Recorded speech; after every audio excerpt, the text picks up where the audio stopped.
สวัสดีครับผมสกายนะครับ คลิปนี้นี่ผมก็จะมาโชว์ผลงานวาดการ์ตูนนะคือความฝันของนักวาดการ์ตูนเนี่ยก็ส่วนใหญ่ก็คืออยากจะวาดการ์ตูนของตัวเองนะแต่เนื่องจากว่าผมวาดอย่างเดียวอะนะไม่ค่อยได้คิดเนื้อเรื่องอะพูดง่ายคือผมไม่แต่งไม่เก่งเลยเรื่องเนื้อเรื่องอะมันก็เลยแบบเออไม่ค่อยสำเร็จทักทีอะเวลาแต่งก็ไม่ยอมจะจบด้วยนะ ก็เหมือนดั่งเรื่องนี้เลยนะนี่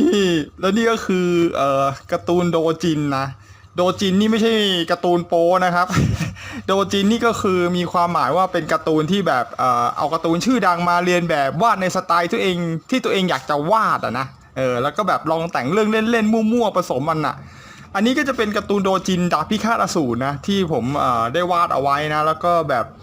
ลองแต่งเนื้อเรื่องมั่วๆแบบไม่ต้องสนใจอะไรทั้งสิ้นนะแล้วนี่จะเป็นการวาดแบบลวกๆด้วยนะ เพราะว่าถ้าวาดจริงๆแบบเอาสวยๆเลยนะมันจะเสียเวลานานมากๆอ่ะก็คืออาจจะนานซะจนตัวเองอาจจะท้อแล้วก็เลิกไปเลยนะฉะนั้นผมก็เลยจะวาดแบบสวยๆลวกๆแบบเร็วๆอ่ะขนาดระบายสีผมก็ระบายแบบมั่วๆเลยนะแบบไม่ต้องอะไรมากมายอ่ะแต่ว่าไอ้นี่มันเป็นหน้าปกนะก็คือจะทำให้มันดูดีนิดนึงอ่ะนะแต่ถึงจะดูดีก็ยังมั่วๆลวกๆอยู่อ่ะ ซึ่งก็ออกมาก็เนี่ยก็ทำได้สักพักหนึ่งอะนะก็ถือว่าเยอะอยู่นะดูดิโอ้โหหนาเลยนะนี่คือรวมผลงานทั้งหมดเลยนะจนกระทั่งจนดองอะคือผลงานนี้เป็นผลงานดองนะเพราะว่าทำไปทำมาแล้วรู้สึกว่ามันเลยเถิดอะยิ่งทำยิ่งแบบแล้วที่สำคัญผมดันเสือกลงสีอะทะลึ่งลงสีด้วยอะหลังๆมาก็เริ่มรู้สึกว่ามันเปลืองสีไม้อะนะระบายแล้วแบบโอ้โหแล้วก็มันกินเวลามากเลยอะคือคือผมรู้สึกว่าตัวเองอ่ะสามารถวาดได้เยอะแล้วเว้ยเนี่ยดูแต่จากผลงานเนี่ยโหวาดเป็นกระตากเลยคือวาดได้เยอะมากแต่ว่าไปติดกับตรงลงสีเนี่ยแหละลงสีแล้วก็เปลืองแล้วก็เสียเวลานานแล้วเนื่องจากว่ามันไม่ใช่คาแรคเตอร์คืออันนี้มันเป็นการวาดแบบรวมหลากหลายคาแรคเตอร์หลากหลายเรื่องเลยนะแบบผมเอามายำรวมกันเละตุ้มเป๊กเหมือนต้มยำกุ้งอ่ะแต่ว่าพอทำแล้วรู้สึกว่ามันแบบ คือมันไม่ใช่เป็นเรื่องที่ผมออกแบบเองอะเวลาวาดทีผมก็เริ่มจะลืมพวกรายละเอียดดีเทลต่างๆอะไรทำนองเนี้ยมันทำให้เกิดการวาดที่ค่อนข้างยุ่งยากอะนะ แต่ว่าในเมื่อเรื่องนี้มันดองเค็มไปแล้วนะดองหลายปีเลยอะซึ่งก็เลยทำให้แบบขี้เกียจวาดต่อแล้วอ่ะแล้วนี่ก็จะเป็นผลงานที่ผมอยากจะวาดการ์ตูนออกมาเพื่อเป็นการฉลองครบรอบ500ซับนะ500ซับของช่องอ่ะซึ่งตอนนี้มันก็คือโคตรมาไกลแล้วอ่ะ คือไม่ทันได้ฉลองอ่ะวาดเสร็จแล้วก็คือไม่ได้ฉลองเลยแล้วมันก็ถล่มลึกมาแล้วอ่ะก็เลยแบบขี้เกียจวาดต่อละเพราะว่ามันแบบไม่รู้จะจบยังไงอ่ะเรื่องเนี้ย คือยิ่งวาดแล้วมันแบบมันเพลินไปหน่อยแล้วมันติดพันนะมาเดี๋ยวผมจะให้ดูเลยว่าทำไมมันเพลินแล้วมันติดพันแล้วมันจบไม่ได้สุดท้ายก็ไปดองเค็มนะแล้วก็อย่างที่เห็นเลยนะมาอันนี้ก็คือหน้าปกนะผมจะให้ดูทีละหน้าเลยแบบไล่ย้อนเลยนะจนถึงปัจจุบันนะที่ดองเลยนะมาเดี๋ยวมาดูกันครับอันนี้ก็จะเป็นหน้าปกดาบพิฆาตอสูรนะซึ่งผมก็ไปเอาภาพอาร์ตของดาบพิฆาตอสูรแต่ละตัวมาแล้วก็ลองมาวาดเล่นนะเนี่ยแล้วก็มาวาดรวมๆกันแล้วก็มีก็อดซิลล่านะตอนสมัยที่ผมวาดช่องแรกๆผมชอบวาดสัตว์ประหลาดนะวาดก็อดซิลล่านี่แล้วเปิลผมวาดก็อดซิลล่าแล้วดันใช้สีเขียวนะก็เขียวอย่างที่เห็นนะ เนี่ยก็ประมาณนี้เพราะสีเขียวมันก็เหลือเยอะด้วยก็ใช้สีเขียวไปบ้างนะเนี่ยถ้าใช้สีดำนะบอกได้เลยนะล่องจูนแน่นอนก็เลยเน้นๆที่จะไม่ใช้สีดำนะก็เน้นใช้สีเขียวเนี่ยประมาณเนี้ยก็ถือว่าลวกได้แบบพอดูได้นะเนี่ยหน้าปกนี่แล้วนี่ก็จะเป็นหน้าปกนะหน้าปกแบบน่ารักมุ้งมิ้งหน่อยผมอยากจะลองวาดหลายๆแบบนะเนี่ยผมก็ฝึกวาดเป็นไงพอได้นะแล้วนี่คือจุดเริ่มต้นของเรื่องนะเรื่องราวทั้งหมดนี่ก็จะอยู่ที่กับเมืองหนึ่งนะเมืองนั้นก็คือเมืองของสกายนะถ้าเพื่อนๆได้รู้ได้เคยดูมาแล้วนะนี่แล้วก็มีก็อดซิลล่าออกมาอาละวาดนะอาจารย์บึ้มตอนนั้นนี่ว่าได้โคตรทรงพลังอ่ะ แล้วนี่ครับพวกทันจิโร่ก็ตกใจนะนี่ก็อดซิลล่าก็บังเอิญสังเกตเห็นนะเฮ้ยใครมามองกูวะเนี่ยไอ้พวกเนี้ยมันมองอยู่นี่จากนั้นนี่พวกเนี่ยชื่ออะไรวะ อ๋อไอ้นี่เซนิสึเซนิสึแล้วก็พวกเนซึโกะแล้วก็คานาโอะเนี่ยก็พยายามกระจายบทนะเวลาวาดอ่ะ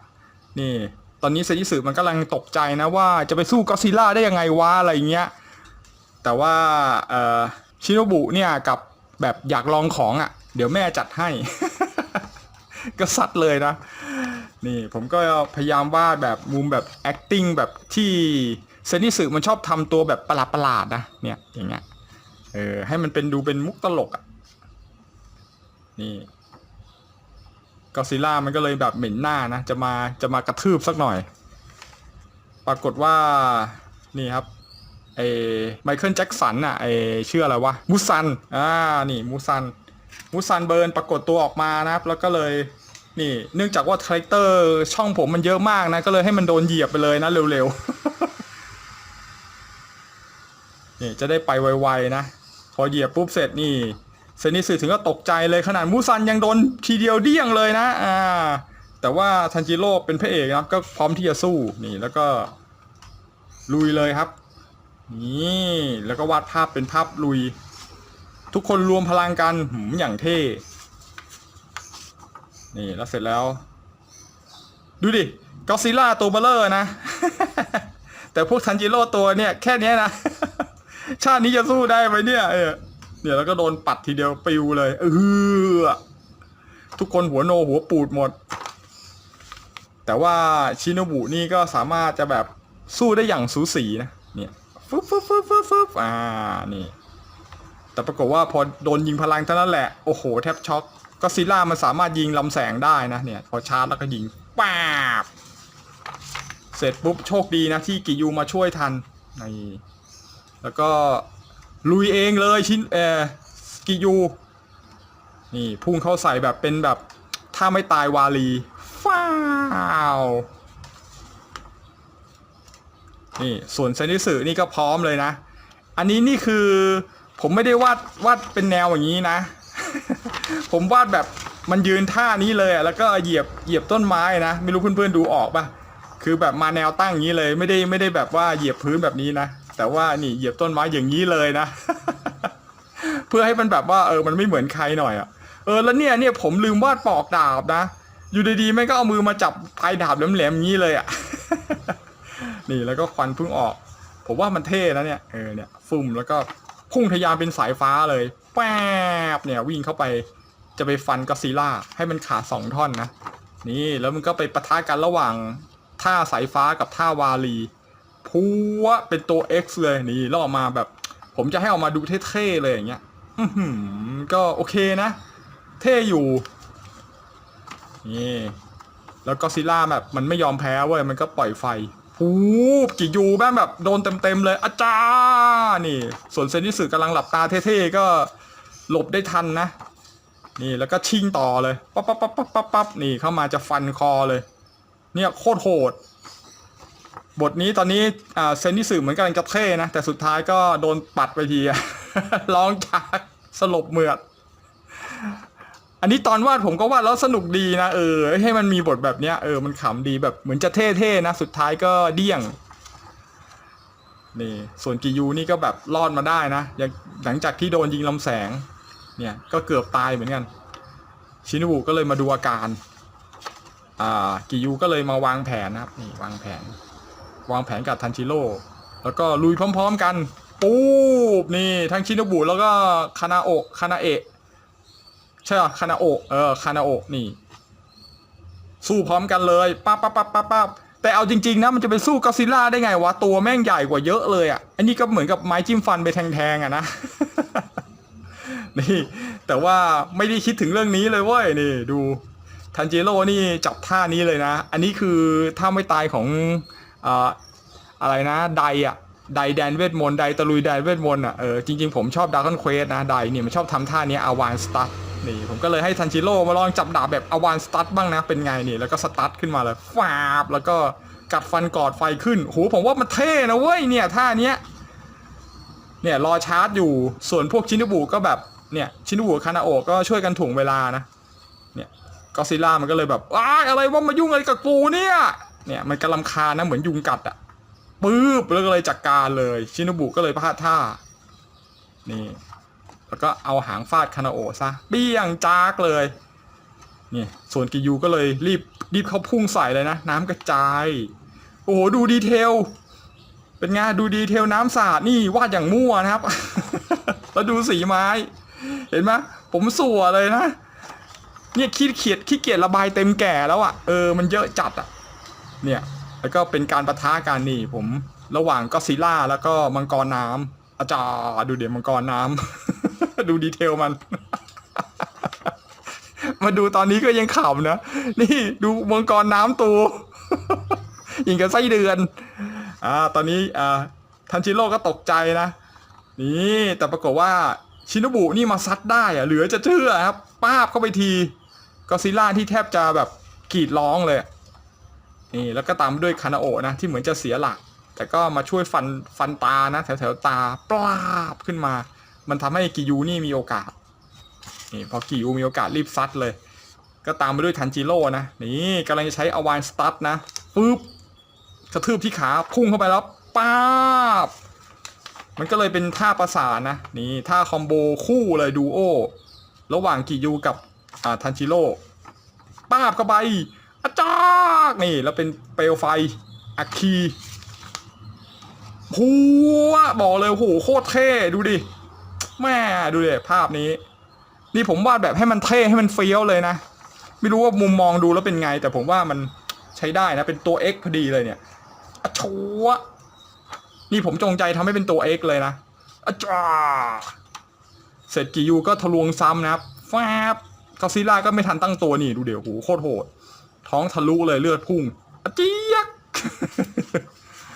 เสร็จในที่สุดกอดซิลล่าก็มองเท่งนะ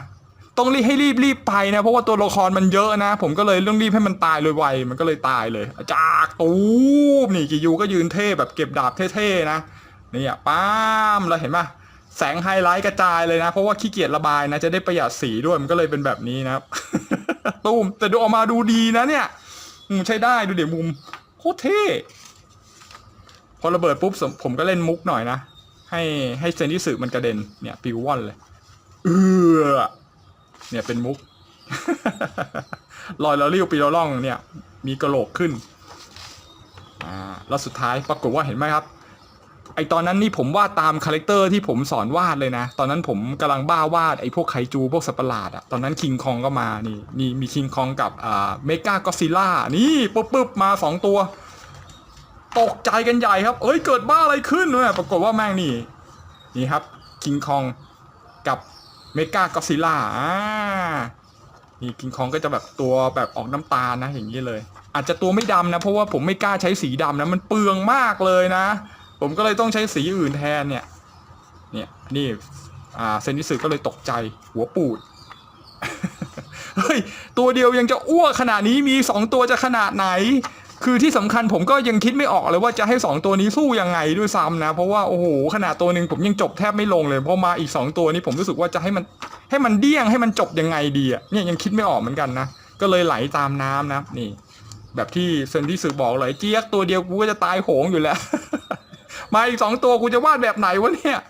นี่แล้วเสร็จแล้วนี่ก็เป็นเพื่อนสมัยที่ดูช่องกันนะผมก็เลยเอามาใส่เลยนะเป็นเขาเรียกอะไรนะเป็นแฟนอาร์ตของเขาอ่ะคุณยูกิเนะนะแล้วก็พวกสล็อตแก๊งสเตอร์นะก็เลยเป็นแบบเหมือนแขกรับเชิญอ่ะแขกรับเชิญพิเศษมาช่วยนี่ผมก็วาดตามนี้เลยนะพอมาช่วยปุ๊บเสร็จมาช่วยไม่ธรรมดานะครับมาพร้อมกับนักรบตอนนั้นผมกำลังบ้าวาด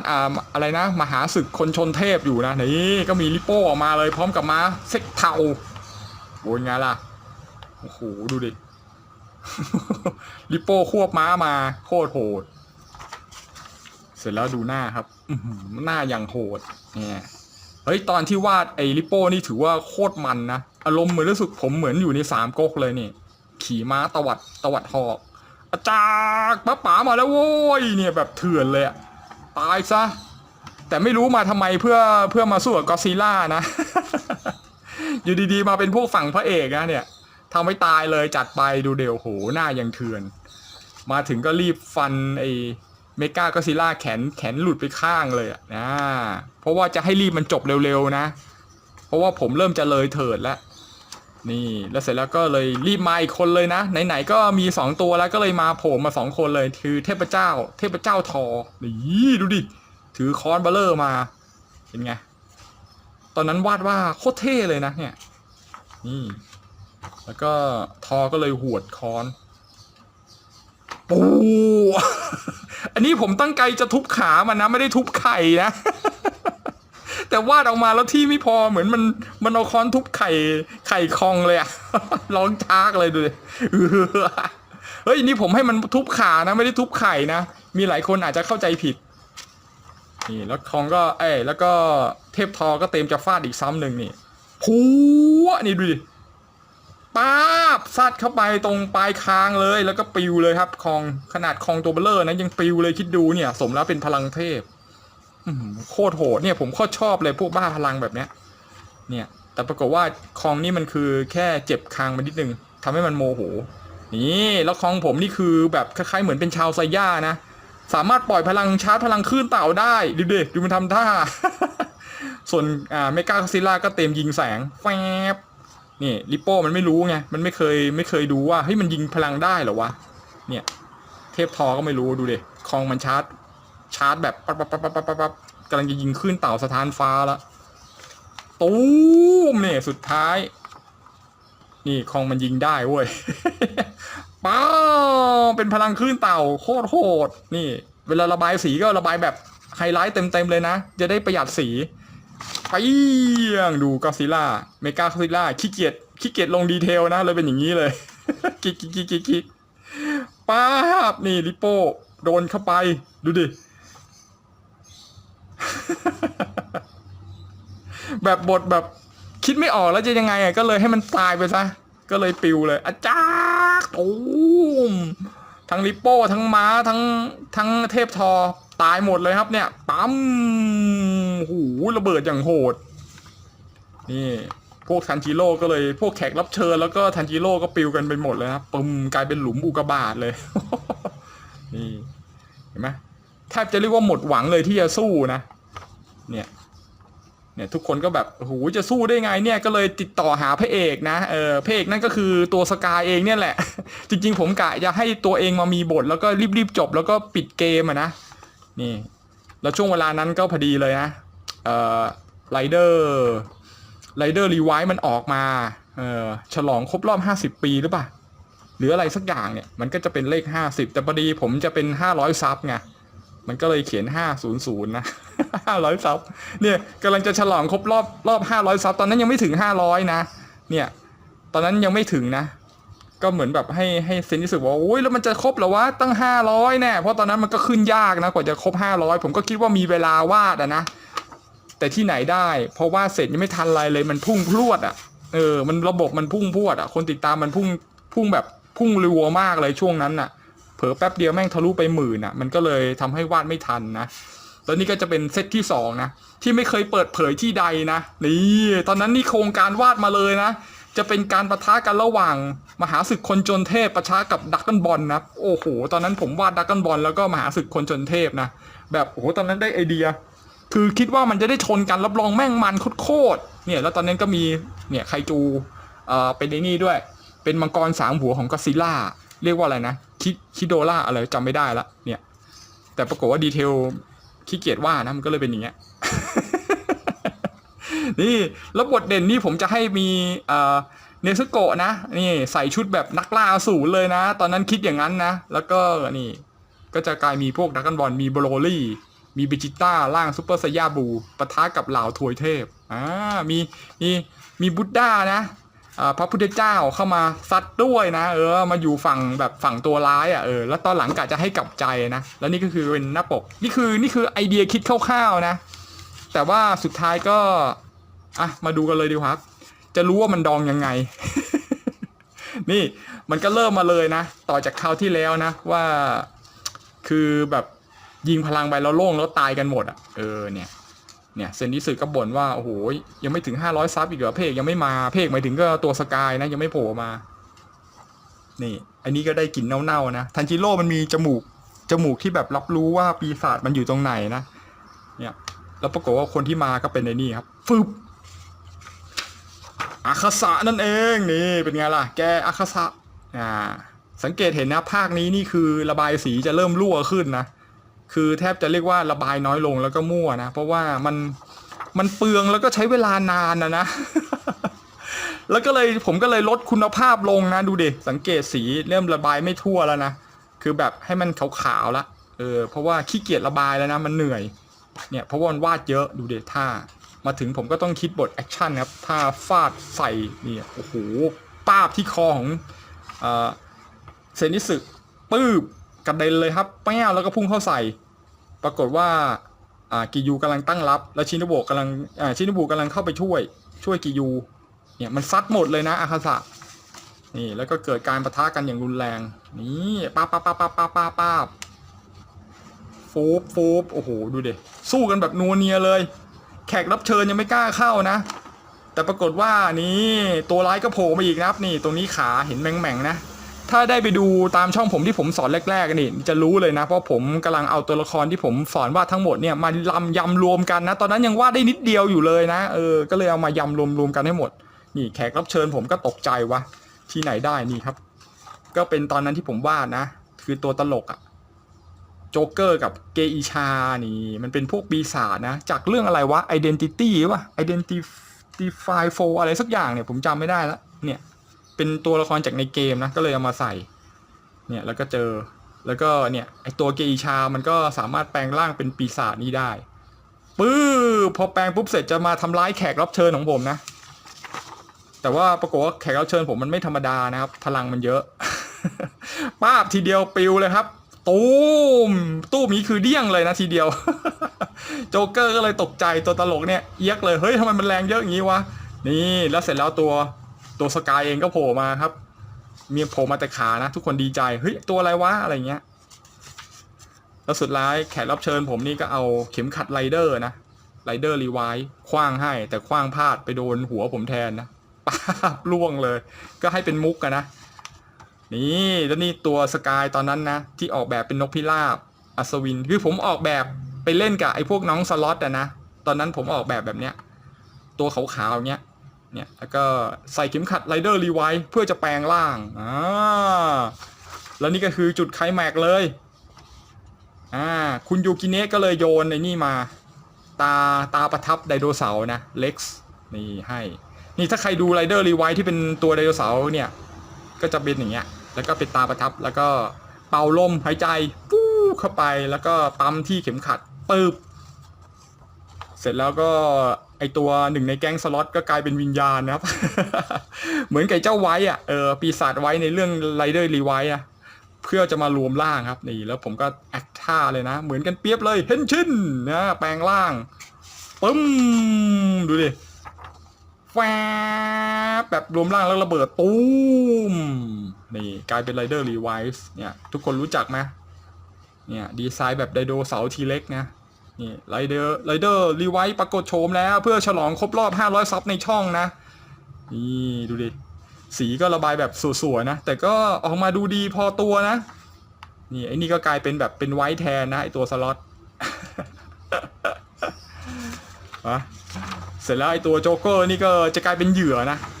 เป็นเหยื่อฉลองครบรอบ500ซับผมก็เลยนี่ทำการแบบดึงเขาเรียกว่าดึงเข็มขัด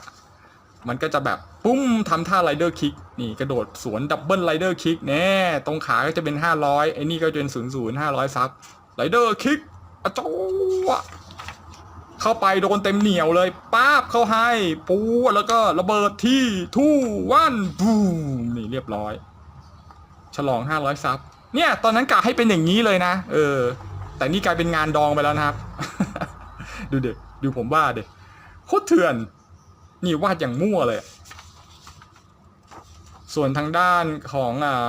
พวกกิยูกับชินโนบุกำลังรับมือกับอาคาสะอยู่นะเนี่ยปั๊บเนี่ยตัดมาอีกทีนึงเนี่ยไอ้พวกนี้ยังสู้อาคาสะไม่ได้นะเพราะว่ามันเป็นหนึ่งในอะไรนะปีศาจจันทราอะไรโคตรโหดสู้ไม่ได้แขกรับเชิญผมนี่ยูกิเนะก็เลยรีบบอกให้รีบไปช่วยหน่อยผมตัวรีไวซ์เองก็เลยบอกว่าเฮ้ยไม่ต้องช่วยหรอกมีคนไปช่วยแล้วนี่อากาศะมันพุ่งเข้ามา กำลังจะมาชกกิยูนะปรากฏว่านี่คนมาช่วยนี่ นั่นก็คืออะไรนะอิโนสุเกะหมูป่าโผล่มาเว้ยตกใจครับกิยูอาคาสะตกใจปุ๊บเสร็จเจอท่าไม่ตายใส่ก่อนเลยแวบปุ๊บโหดูเดี๋ยวฟันจนหน้าบากเลยนะอาคาสะหน้าบากนี่ดูตอนนั้นผมวาดอิโนสุเกะพอดีไงก็เลยมาใส่แล้วก็ให้มีมุกหน่อยนะเพราะว่าอิโนสุเกะมันชอบบ่นนะมันก็บอกว่าเฮ้ยเจ้าสกายนี่แกลืมวาดเพศอย่างข้าได้ไงวะ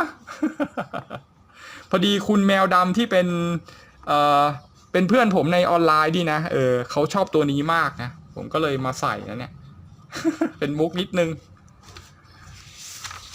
เป็นไงผมวาดโคตรยาวอ่ะดูเด็กแล้วอินุสุเกะก็โผล่มาทำท่า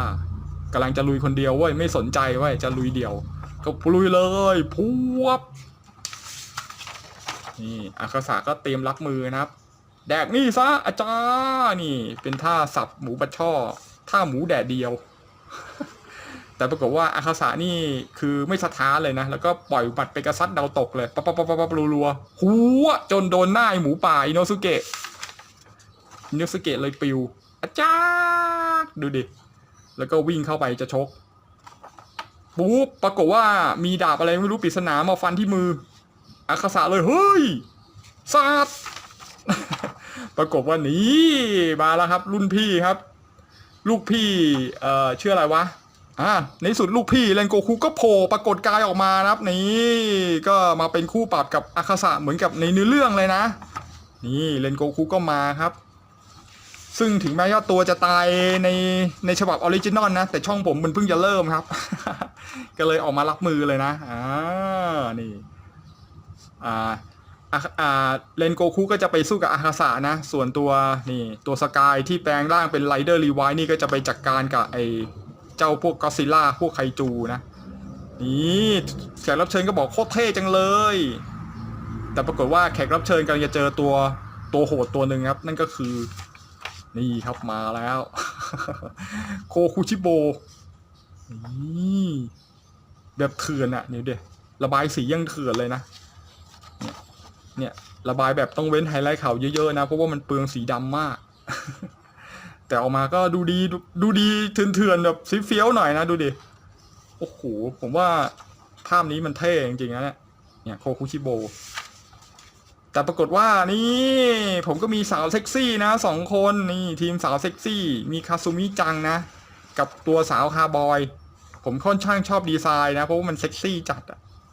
เนี่ยออกมาสู้กับไอ้โคคุชิโบนี่เป็นไงอาจารย์แล้วก็เกิดการปะทะกันครับโอ้โหดูท่า เซ็กซี่โคตรส่วนอีกทางด้านหนึ่งก็จะเป็นนี่รีไวท์นะไรเดอร์รีไวท์ที่แปลงโดยสกายซัดกับพวกไอคองกับไอเนี่ยเมกากอซิล่าป๊าบแล้วส่วนนี้อาคาสะก็ปะทะกับเรนโกคุโหยโคตรเดือดนี่อันนี้ผมก็คิดฉากบู๊มานะป้าจริงๆจะคิดแป๊บเดียวนะแต่ว่าโอ้โหมันไม่ได้ว่ะแม่งคือไอตอนวาดนี่คือผมเมามันในอารมณ์อ่ะซึ่งเพื่อนๆคนแต่งการ์ตูนก็คงจะรู้นะบางทีเราก็อยากแบบให้มันมีฟิลซัดกันอ่ะไอตอนดูเรื่องจริงคือแบบประทับใจมากนะระหว่างอาคาสะกับเรนโกคุอ่ะแล้วคราวนี้เราก็จะมาวาดในแบบเรื่องของเราแต่ว่ามันต้องแบบสั้นๆนะวาดเยอะๆไม่ได้ เดี๋ยวบทมันจะเด่นไปนะก็เลยจะแบบวาดให้มันแบบช็อตเด็ดๆอ่ะฟันกันแบบมันๆหน่อยเนี่ยโอ้โหดูเดี๋ยวซัดกันฟ้าผมว่าผมก็ทำได้ดีหน่อยระดับหนึ่งนะเนี่ยถึงแม้ว่าจะวาดแบบลวกๆหน่อยนะเนี่ยเจ้าวัวแม่งกระโดดท่านี้แล้วปุ๊บแล้วนี่ก็ฟันแบบเตรียมตัวจะสวนกันหรือก็ป้าบโอ้โหดูดิภาพนี้ยังดูขลังอยู่เลยนี่แล้วก็โอ้โหนี่กินมาอีกภาพหนึ่งแล้วเห็นปะมันไม่จบสักทีนะ ผมก็แรงหาภาพเท่ๆแล้วรีบฟันให้จบนะเนี่ยแบบซัดกันแบบจอแล้วก็เผชิญหน้ากันเป็นไงโอ้โหดูดิเสร็จแล้วก็ตู้มแล้วก็เปลี่ยนมาอีกคู่หนึ่งครับเพราะว่ามันเจอกันหลายคู่มากเลยเนี่ยก็จะเป็นโคคุชิโบกับคาซุมินะครับนินจาสาวจากเดดออไลท์ตัวนี้ผมชอบมากนะเพราะว่าเซ็กซี่ผมชอบเล่นเกมเดดออไลท์ด้วยนะเพราะว่ามันดึงดังมากอะ นี่ก็สูสีกับโคคุชิโบเลยนะแต่ว่าโคคุชิโบก็จะถูกลุมนะนี่โดยนี้ครับป้าบสาวคาร์บอยป้าบนี่แล้วก็ซัดกันโคคุชิโบก็เลยชักดาบมานี่แล้วก็เตรียมเลยครับใช้ท่าจ้ามันก็จะตัดสินแล้วนะรีบตัดสินก็เลยเป็นท่าวงพระจันทร์แฟบมั่วเลยนะวาดมั่วเลยนี่พอมันท่าวงพระจันทร์มาแบบโอ้โหมันก็เยอะจัดนะป้าสู้ไม่ได้ก็เต็มหลบนินจาก็หลบอันนี้ก็ฟันทิ้งปั๊บ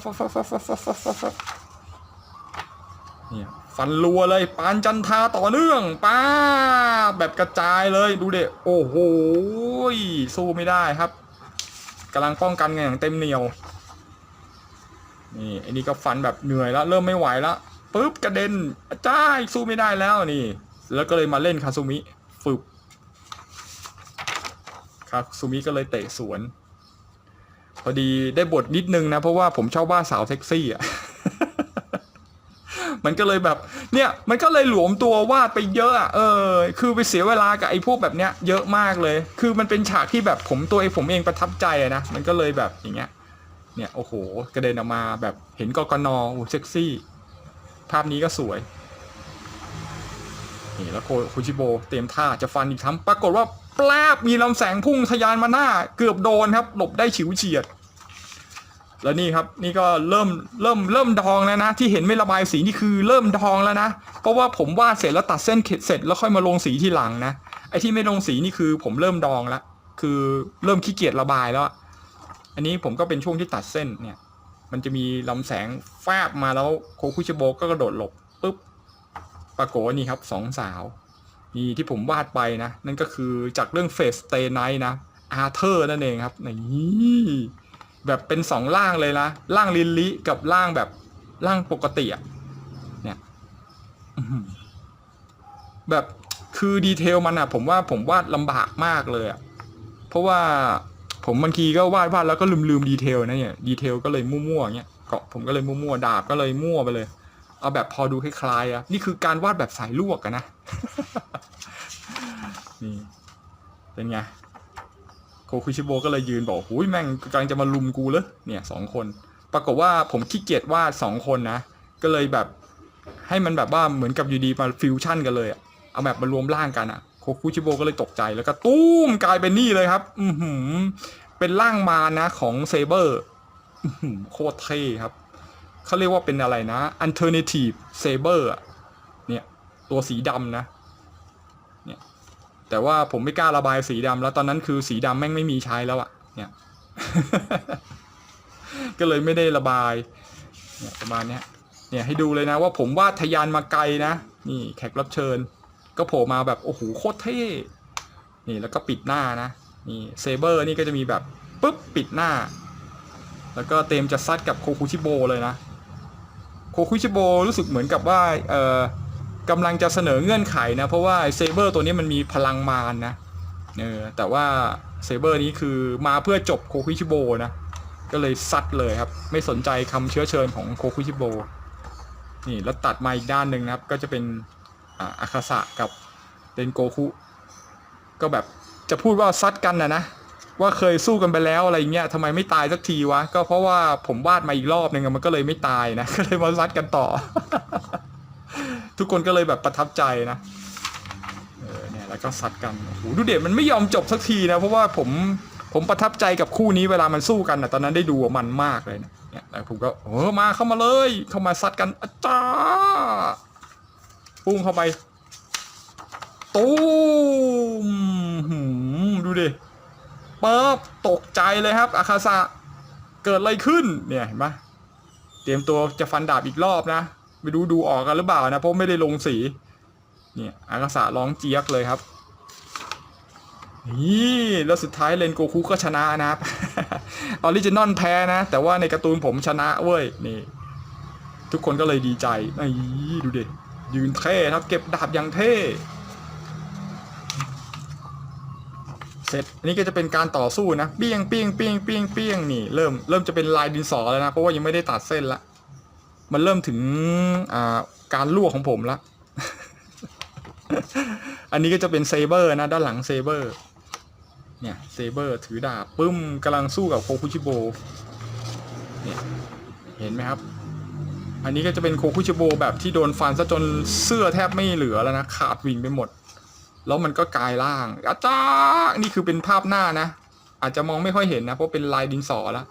ร้องอาจารย์แล้วก็กลายร่างเป็นร่างอสูรนะโคคุชิโบจะกลายเป็นร่างอสูรเนี่ยเห็นไหมครับร่างอสูรปึ้มเสร็จแล้วเนี่ยผมก็ล่างไว้นะผมล่างไว้ก่อนที่จะตัดเส้นนะเนี่ยก็จะเป็น alternative saber ปะทะกับเนี่ยไอโคคุชิโบที่เป็นร่างมารปึ้มยิงพลังกันจนตรงกระจกของอันนี้จะเป็นภาพกระจกของไอเซเบอร์นะที่มันแตกนะอาจจะมองไม่ค่อยชัดนะแบบคือมันซัดกันแรงมากเลยจนกระจกแตกปั้มแล้วสุดท้ายก็ระเบิดตู้มไอโคคุชิโบตายนะนี่แล้วนี่เซเบอร์ก็เลยจะบอกว่าเฮ้ยแม่งโคตรกาก ดูดิยืนอย่างเท่เสียดายไม่ได้ตัดเส้นนะเลยมองไม่ชัดแต่ปรากฏว่าเนี่ยมันระเบิดตู้มเกิดว่ามีคนกระเด็นออกมานะทำให้เซเบอร์นี่ตกใจว่าเกิดอะไรขึ้นเพราะว่ามันจะมีสัตว์ประหลาดตัวหนึ่งอะเนี่ยยิงพลังออกมาป้าบเซเบอร์ก็เลยแบบแทบจะเรียกว่าพลาดท่าเนี่ยจะถูกยิงอยู่แล้วเนี่ยรีบต้านพลังสวนเลยทำต้านพลังสวนแล้วก็ตู้มแบบเริ่มมั่วแล้วนะแล้วก็ยิงพลังพวกนี้เป็นยิงพลังนะเพื่อนๆอาจจะมองไม่เห็นนะเพราะว่ามันเป็นดินสอแล้วโดเรมอนก็เข้ามาช่วยนะนี่เปิดประตูมันจะมีประตูพิเศษโผล่มานะตรงนี้แล้วก็อันนี้ก็จะเป็นโดเรมอนเนี่ยเพื่อนๆอาจจะเห็น กำลังปัดใช้อะไรนะผ้าคลุมสะท้อนกับปัดพลังที่ไอไคจูมันยิงมาป้ามดูดิเรื่องมันไม่จบนะครับเนี่ยแต่ว่าผมดองแล้วอ่ะตั้งแต่ตรงนี้ผมก็ไม่ได้วาดต่อแล้ว อันนี้คือเรื่องราวทั้งหมดของโดจินดาบพิฆาตศูนย์ที่ผมได้วาดเอาไว้นะโอ้โหบอกเลยปาเข้าไปกี่หน้าวะเนี่ยผมก็เขียนหน้าไว้88นะนี่88เส้นดินสอผมจบที่88นะตรงที่โดเรมอนออกมาคือมันเลยเถิดไปไกลแล้วตอนแรกจริงๆเนี่ยพอระเบิดปุ๊บต่อจากเนี้ยก็จะเป็นก็อดซิลล่าตัวใหม่ไคจูตัวใหม่โผล่มามังกร3หัวอะไรเงี้ยแล้วผมกะจะให้เจอกับไอ้พวกของมหาศึกคนชนเทพแบบที่หน้าปกที่ผมวาดไว้อะแล้วก็จะมีพวกดราก้อนบอลเบจิต้าโกคูแล้วก็โบโรลี่โผล่มาแล้วก็ซัดกันอ่ะคิดดูดินี่ขนาดแค่ซัดกับอาคาสะแล้วก็โคคิจิโบแม่งยังล่อขนาดนี้เลยอ่ะแล้วถ้าเกิดผมวาดไปอีก6ตัวโอ้โห มันก็รู้สึกว่าเมื่อไหร่แม่งจะจบวะผมจะได้ครบฉลองไหมอะไรอย่างเงี้ยแล้วหลังจากนั้นมันก็มีอะไรหลายๆอย่างนะเลยทำให้แบบเริ่มจะดองละเริ่มจะดองเริ่มขี้เกียจละมันก็เลยปล่อยเลยคือบทสรุปของการที่วาดโดจินอันนี้แล้วมันไม่จบนี่ผมก็เดาได้อย่างเดียวว่าเพราะว่านอกจากวาดลูกๆยังไม่พอหรือลงสีลูกๆไม่พอแล้วอะบทสรุปคือถ้าจะวาดให้มันจบจริงๆนะคือผมว่าผมต้องไม่ใช้ยางลบแล้วอะก็คือแบบวาดปุ๊บเสร็จก็แบบตัดเส้นเลยนะสวยไม่สวยช่างหัวมันนะแล้วก็สีอะไม่ต้องลงห้ามลงสีอะเนี่ยพอลงสีไม้แล้วจะทำให้มันไม่จบ แล้วผมก็เลยคิดว่าถ้าผมจะวาดต่อนี่ผมจะไม่วาดแบบโดจินอ่ะผมจะวาดแบบคาปามาแต่งเรื่องของตัวเองดีกว่าเพราะว่าถ้าวาดของเรื่องของตัวเองเนี่ยเราไม่จำเป็นจะต้องมานั่งดูดีเทลอ่ะเพราะบางทีวาดไปผมลืมดีเทลของตัวนั้นนะว่าตัวนั้นวาดยังไงผมก็ต้องเอาโมเดลมาดูนะซึ่งแม่งโคตรลำบากอ่ะเนี่ยอย่างไอ้พวกรีไวท์อย่างเงี้ยผมก็ต้องเอาโมเดลมาดูนะเนี่ยไม่งั้นก็จำไม่ได้นะว่าวาดแล้วหน้าอกเป็นยังไงวะเกาะเป็นยังไงวะบางทีก็ลืมนะเนี่ยลำบากมากครับสรุปก็คือผมก็ชอบนะวาดอย่างเงี้ยมันวาดแล้วมันแบบมันสนุกอะแล้วมันติดพันอะเห็นไหมแล้วมันก็ยาวเลยนะแล้วเสร็จแล้วพอวาดยาวๆเนี่ยความรู้สึกในหัวมันก็คิดว่าถ้าวาดโดจินของคนอื่นเป็นอย่างนี้นะทำไมเราไม่วาดแต่งเรื่องของตัวเองวะใช่ไหมเพราะถ้าแต่งเรื่องของตัวเองเนี่ยมันก็แบบอย่างน้อยมันก็เป็นออริจินอลของตัวเองไงไอ้นี่คือมันเหมือนกับไปเอาเรื่องของคนอื่นมายำรวมกันน่ะแล้วก็วาดเยอะๆก็ไม่รู้วาดไปเพื่ออะไรไงใช่ไหมมันก็เลยทำให้เกิดรู้สึกว่าหมดเป้าหมายอ่ะพอหมดเป้าหมายมันก็เลยเริ่มดอง ผมกำลังคิดว่าถ้าเป็นเรื่องของตัวเองเนี่ยเผลอๆมันจะไม่จบไง มันจะไปได้เรื่อยๆเลยอ่ะถ้าเกิดมีคนชอบดูหรือผมยังไม่เบื่อซะก่อนนะแล้วผมคิดเรื่องไปได้เรื่อยๆอ่ะมันก็จะไปยาวๆเลยอ่ะเนี่ยแต่ว่าข้อสรุปของการวาดโดจินเนี่ยที่ทำให้ผมรู้สึกว่าเบื่อก็คือการที่มันต้องมานั่งตัดเส้นแล้วก็ลงสีอ่ะผมกำลังคิดว่าถ้าจะได้วาดอีกนี่ผมกะจะว่าลงสีเฉพาะช่องเด็ดๆอ่ะกะว่าจะเพาะช่องเด็ดๆแต่ว่าก็ไม่ได้ลงสีแบบเนี้ยบๆนะจะลงสีลวกๆอ่ะแต่ว่าจะเป็นเพาะช่องเด็ดๆเท่านั้นที่แบบสวยๆแล้วอยากจะให้เน้นๆอะไรอย่างเงี้ยแล้วนอกนั้นก็คือจะแบบตัดเส้นอย่างเดียวนะแต่แบบตัดเส้นแบบไม่ต้องลบด้วยนะเพราะว่าลบอย่างเงี้ยเนี่ยลบให้มันสะอาดเนี่ยมันยิ่งเปลืองอ่ะ ก็คือเปลืองเวลาล่ะไม่ใช่เปลืองยางลบนะเปลืองเวลาเพราะว่าผมพยายามจะประหยัดเวลานะเราจะเน้นคือผมไม่ค่อยจะเน้นคุณภาพอ่ะเพราะว่าถ้าเน้นคุณภาพแล้วเนี่ยมันจะทำให้เกิดความขี้เกียจเยอะอ่ะเพราะว่ามันวาดแล้วก็ไม่ได้เงินไงใช่ป่ะพอวาดแล้วไม่ได้เงินแล้วทำเพื่อความสนุกเราก็ไม่จำเป็นต้องวาดให้มันสวยอ่ะคือผมขอแค่วาดให้มันจบก็พอแล้วอ่ะดูดิทำไปตั้งเยอะเนี่ยทำไปตั้งเยอะวาดก็ไม่จบสุดท้ายก็ดองซะเองคือมันเหมือนมันเลยเถิดอ่ะไม่รู้เป็นไรผมพยายามคุมธีมแล้วก็